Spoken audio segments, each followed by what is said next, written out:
But people just don't think through the math of how to do it, because if we're being real, there's no reason you should cap your business at $1 million, right? And so to the same degree, when we ask the question like, how do I make $1 million business?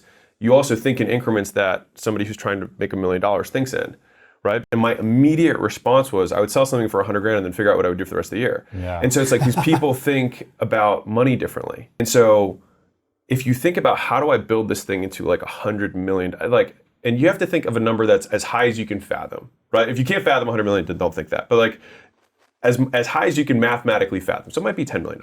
Okay. Think like, how many dogs would I need to walk? And you just reverse the math into what you need, right? And how then many people I need to hire and how many, Exactly. And then you start with the inputs, because in the beginning, the only inputs you have is going to be the content, it's going to be running the ads, it's going to be doing the warm, it's going to be doing the reach outs. That's it. Those are the inputs. And then everything else is going to stem from that. And then what will happen is, if you have the advertising machine on the front end to bring people in, the bottleneck becomes your leading, rather than the selling and the product. You're leading, yes. Right. And so then the focus then becomes, how do I use that same, if you really want to get deep on those, how do I use that same skill set of advertising and then shift it to my internal?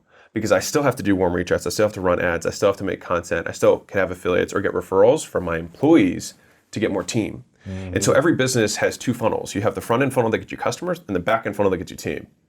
And so as you crank this guy, you need to crank this one. And then that's how you can scale these things to the moon without stopping. Right.